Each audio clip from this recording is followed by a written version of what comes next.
Professor साहब, मुअज़्ज़िज़ शोराए कराम,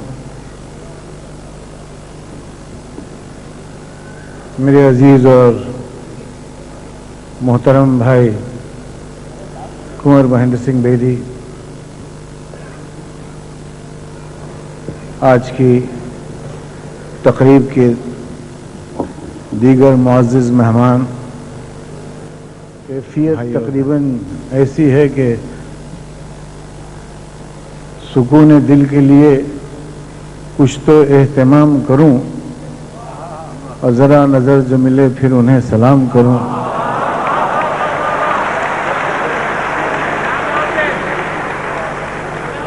और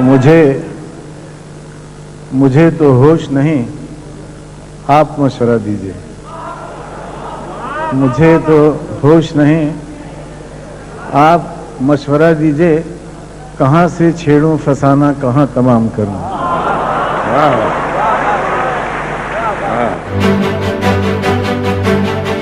नए वीडियोस को देखने के लिए सब्सक्राइब करें। दिल का सोना सा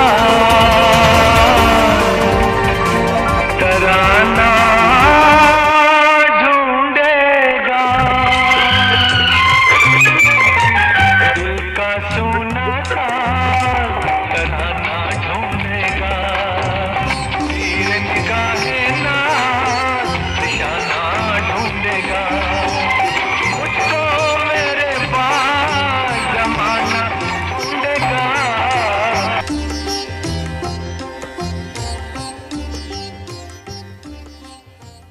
हमारे और आपके इस सप्ताह के अतिथि हैं भारत के सुप्रसिद्ध फिल्मी सितारे दिलीप कुमार, बातचीत जिनसे विनोद पांडे ने की।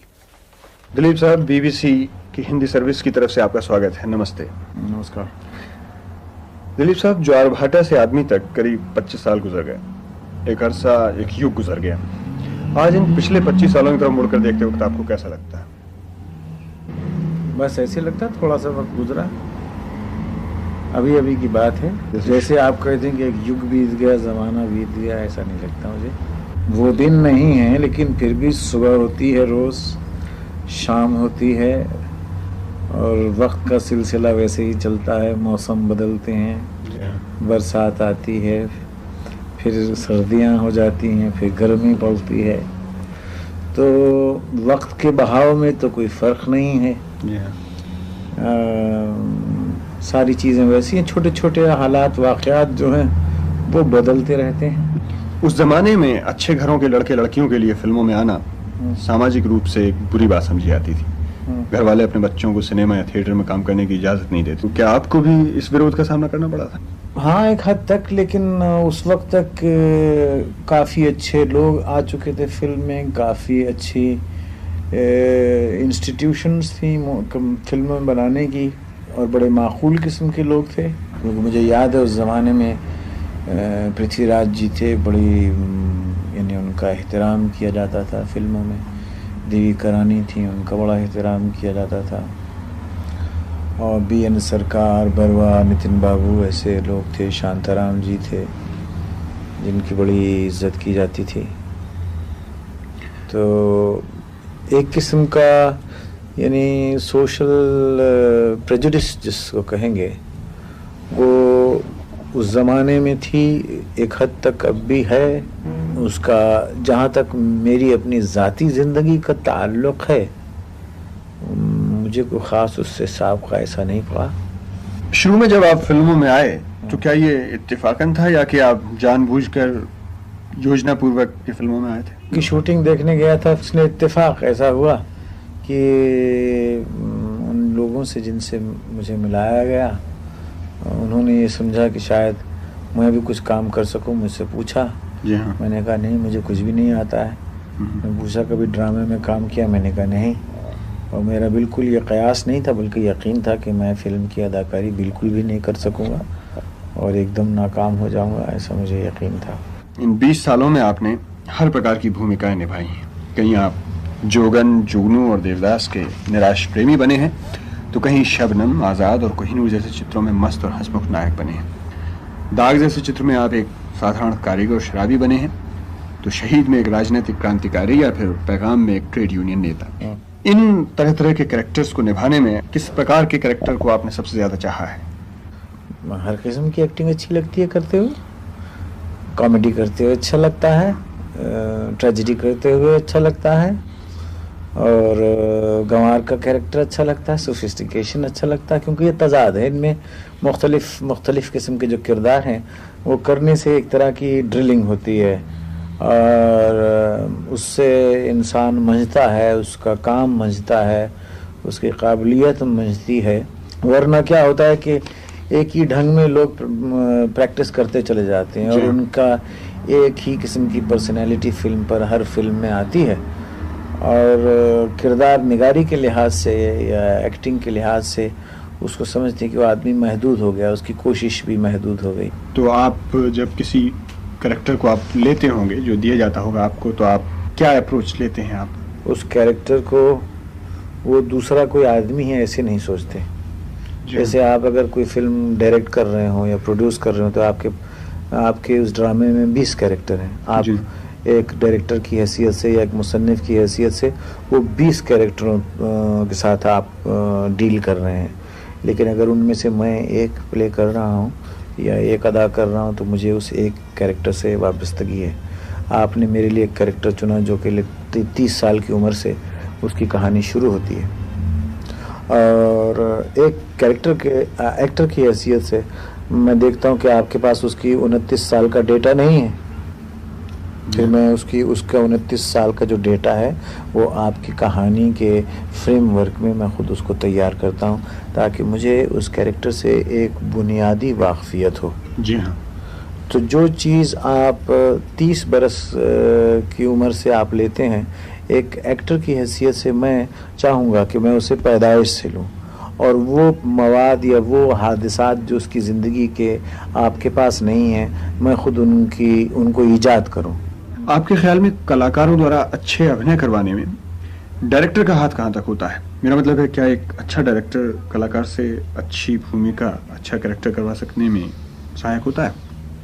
हाँ, ये मुनहसिर है कि बाज़ डायरेक्टर ऐसे हैं जो कि बिल्कुल नए एक्टरों से जो उनकी ज़ाती पर्सनैलिटी है उसके करीब रह के काम कर लेते हैं। कुछ डायरेक्टर ऐसे हैं जिनके काम में जो किरदार हैं उनके काम में अदाकारी के बहुत सी रेंज चाहिए। ऐसा भी होता है कि डायरेक्टर की अपने तख़य्युल यानी उसके इमेजिनेशन से बहुत आगे बढ़कर उसको एक कैरेक्टर, एक अदाकार जो है उसको इंटरप्रिटेशन उसका दे सकता है। लेकिन ये वो कितना मश्क है, उसको अपने काम पर कितना उबूर है, इस पर मुनहसिर करता है। क्यों कि बाज़ दफ़ा वो बिल्कुल गलत काम भी कर सकता है जिसको डायरेक्टर समझे कि ये तो बिल्कुल ठीक नहीं है।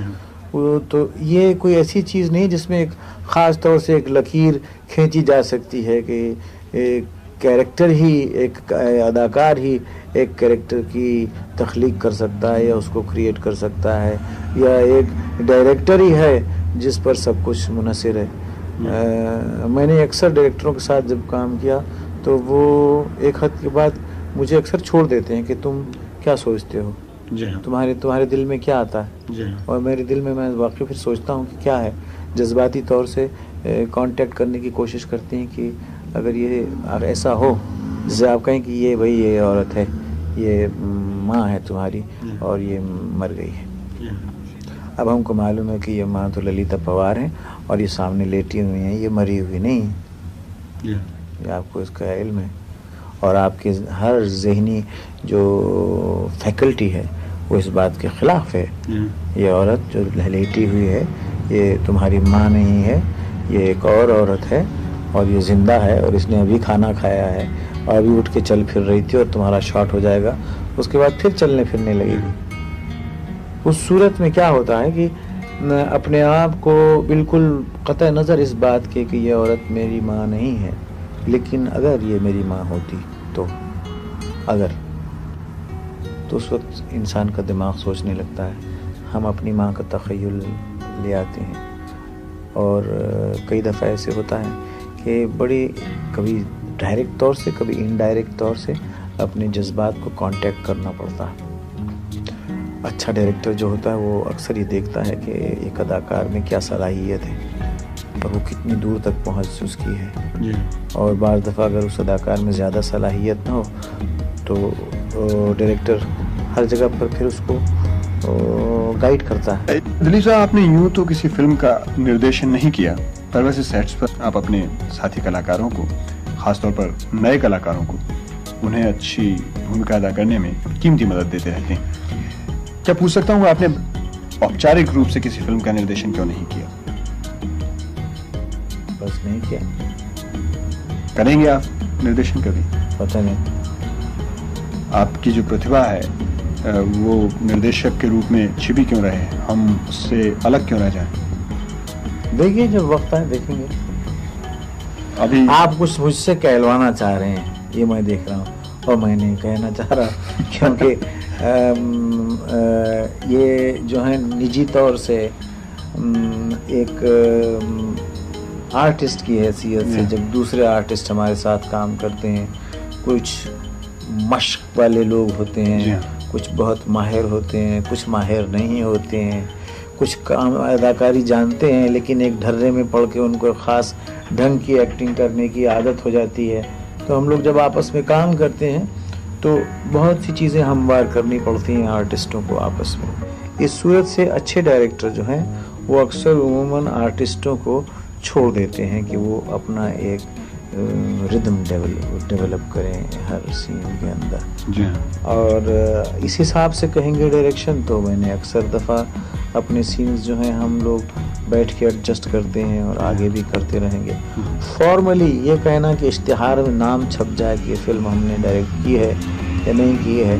अब जैसे गंगा जमुना है, बहुत सी फिल्म ऐसी थी, नितिन बाबू बहुत ज़ईफ़ उम्र के आदमी हैं, 64 बरस की उनकी उम्र है, वो कहाँ से रेल में चढ़ेंगे, घोड़ों में बैठेंगे, 1000 गाड़ी बैलगाड़ियाँ चलाएंगे। तो वो बहुत से फिल्म जो बहुत से सीन्स जो हैं मैंने खुद ही डायरेक्ट किए, वो खुद ही एडिट करने पड़ते हैं, राम और शाम में करने पड़े, आदमी में करने पड़े। तो इस तरह से ये एक मिला जुला काम रहता है। तो ये ज़रूरी नहीं है कि मैं कुछ आगे चल के ऐसा करूँ कि उसमें डायरेक्शन का नाम भी छपे। इसका मतलब ये नहीं है कि ये सारी पिक्चरें जो मैं जिनमें मैं काम करता हूँ ये मैं ही डायरेक्ट करता हूँ। दिलीप साहब, आपके प्रशंसकों के सामने आपकी एक इमेज बनी हुई है, एक बहुत बड़े नायक की, हीरो की इमेज। आप जो भी करते हैं, जो भी कहते हैं, सोचते हैं, उसमें आपके प्रशंसक पूरी दिलचस्पी लेते हैं। आप में और आपके प्रशंसकों में एक भावनात्मक संबंध है, एक खास तस्वीर जो आपकी उनके दिमाग में बनी हुई है, उसे वो बदलना नहीं चाहेंगे। आप इस बारे में क्या सोचते हैं? ज़ाती तौर से अगर आपसे मिलके कोई अच्छी राय कायम करे तो बड़ी खूबसूरत बात है, वरना ये हो सकता है कि आप अदाकारी बड़ी अच्छे करें, आप काम बड़ा अच्छा करें, बड़ी शोहरत हो, लेकिन ज़ाती तौर से आपका किरदार बड़ा मकरूह हो, तो ये तो बड़ी भद्दी बात हुई। इसमें तो सारी शोहरत आपकी समझिए कि कौड़ी काम की नहीं है। इंसान मेरे ख्याल से शोहरत के अलावा और ये जो एक किस्म का फिल्मी इमेज या इम्प्रेशन होता है, इसके अलावा उसमें कोशिश करनी चाहिए कि कोई ज़ाती खूबी या ज़ाती वस्फ हो, और वो मेरे ख्याल से सादगी से आता है। जी हाँ। एक दर्शक के लिए थोड़े बहुत पैसे देकर फिल्म दिखाना सिर्फ मनोरंजन भर नहीं है, उसे सिनेमा के जरिए से बहुत कुछ सीखने का मौका मिलता है। सिनेमा के उसके विचारों पर बहुत अधिक असर पड़ता है। उस बात को ध्यान में रखते हुए क्या आप बता सकते हैं कि क्या आपने अपने दर्शकों के प्रति आपकी कोई जिम्मेदारी है? कोशिश ये होनी चाहिए कि फिल्म अच्छा हो, फिल्म की कहानी बेहतर हो। बेहतर से मतलब मैं वो इंस्ट्रक्शनल फिल्म के ख़िलाफ़ हूँ जिसमें कि फिल्म मीडियम को लोग ये समझते हैं कि इसको ऐसा रेजिमेंट कर दिया जाए कि ये सब लोगों को वाज दे दिए जाएं और बता दिए जाएं ज़िंदगी की खूबसूरती के, ऊंचाई के रास्ते। नहीं, अच्छा फिल्म, मुनासिब फिल्म, उसमें अच्छे ख़यालात, अच्छी कॉन्फ्लिक्ट जो होगी तो उसका बजात खुद ये एक असर पड़ेगा।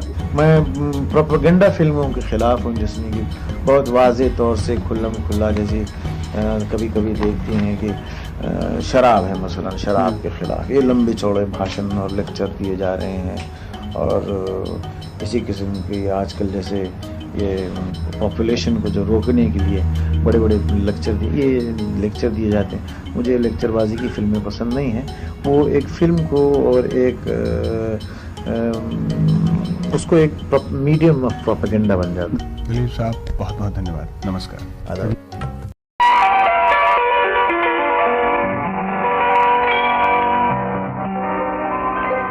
दिल का सोना सा तराना ढूंढेगा, दिल का सोना सा तराना ढूंढेगा, तीर निगाहे नाज निशाना ढूंढेगा, मुझको मेरे पास जमाना ढूंढेगा, दिल का सोना सा तराना ढूंढेगा, तीर निगाहे नाज निशाना ढूंढेगा, अरे मुझको मेरे पास जमाना ढूंढेगा, दिल का सोना सा तराना ढूंढेगा।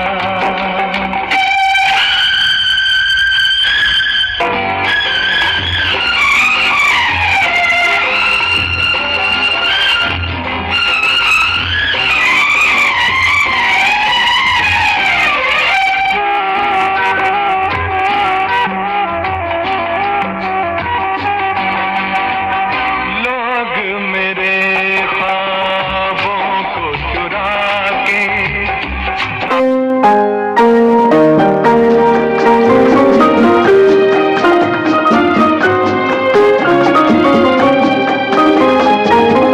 आज की रात मेरे दिल की सलामी ले ले, दिल की सलामी ले ले, कल तेरी बज़्म से दीवाना चला जाएगा, शम्मा रह जाएगी परवाना चला जाएगा, आज की रात मेरे दिल की सलामी ले ले, दिल की सलामी ले ले।